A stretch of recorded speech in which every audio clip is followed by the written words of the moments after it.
চলো আজকে তোমাদেরকে বানিয়ে দেখাবো বাড়িতেই তোমরা কিভাবে নিম সাবান বানাবে।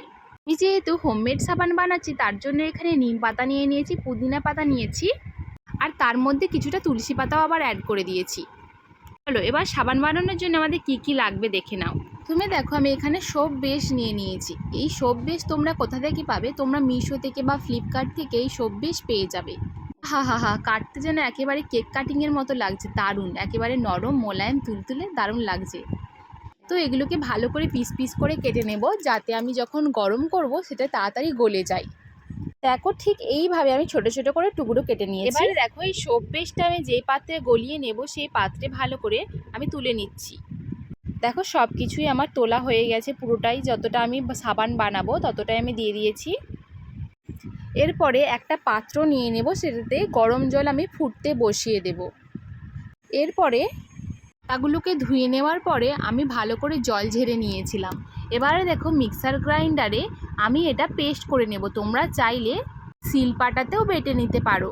এখানে আমার একটা বড় ভুল হয়ে গেছে, মিক্সার মেশিনে বাটা যাচ্ছিল না বলে আমি একটু বেশি জল দিয়ে ফেলেছিলাম, যেটা তোমরা একদম করবে না।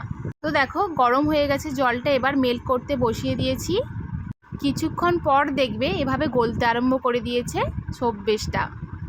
এরপরে দেখো আমি একটা চামচ দিয়ে ভালো করে ঘেঁটে নিচ্ছি যাতে তাড়াতাড়ি ভালো করে গলে যায়। কিছুক্ষণ অপেক্ষা করার পরে দেখো সোপ বেসটা পুরোপুরি ভালোভাবে গলে গেছে। এরপরে যেই নিম পাতাটা আমি বেটেছিলাম এই সোপ বেসের মধ্যে পুরোটা ভালো করে দিয়ে দিয়েছি। তোমাদেরকে বারবার বলে দিচ্ছি, তোমরা যখন এই যে নিম পাতাটা বাড়িতে বাটবে তখন কোনো রকম জল দেবে না। আমার একটু ভুল হয়ে গেছে, বারবার বলছি, একটু জলটা বেশি দিয়ে ফেলেছিলাম। এরপরে দেখো এটার মধ্যে আমি যে এসেন্সগুলো দিয়ে দেব সেটা হচ্ছে, দেখো কিছুটা নারকেল তেল দিয়ে দিয়েছি।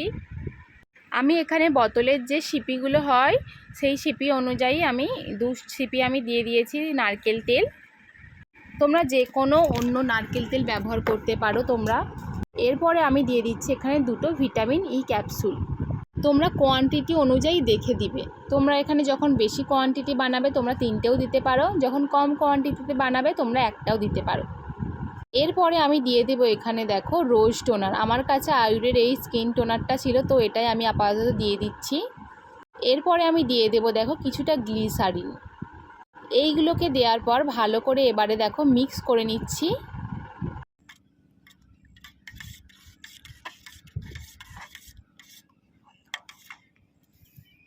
এরপরে দেখো যে মোলটা কিনেছি, যে ছাঁচ, তো এটা রাবার টাইপের, এটাতেই গরম অবস্থাতেই ঢেলে দিচ্ছি। কিন্তু খুব যে গরম তা নয়, একেবারে হালকা, তুমি হাতে সহ্য করার মতো হয়ে যাবে অটোমেটিক।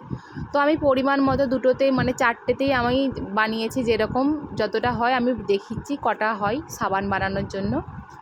তো পুরোটাই 4টেই দেখো পুরোপুরি হয়ে গেছে। একেবারে পিওর অরিজিনাল বাড়িতে বানানো সাবান। এবার আমি এটাকে 2 থেকে 3 ঘন্টার জন্য রেস্টে রেখে দেব। রেস্টে রাখার পর তোমাদের আবার ফিরে আসবো। দেখো আমি এটাকে এবার খুলে নিচ্ছি এখান থেকে। কি সুন্দর দেখো, একটুকু গায়ে লেগে নেই, অটোমেটিক উঠে গেল ভালোভাবে।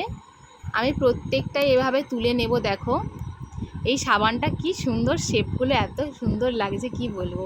আরও খুব সুন্দর সুন্দর মোল্ড পাওয়া যায়, ফ্লাওয়ার টাইপেরও মোল্ড পাওয়া যায়। তো দুটো একসাথে ছিল বলে ওই দুটোই পারচেস করেছি।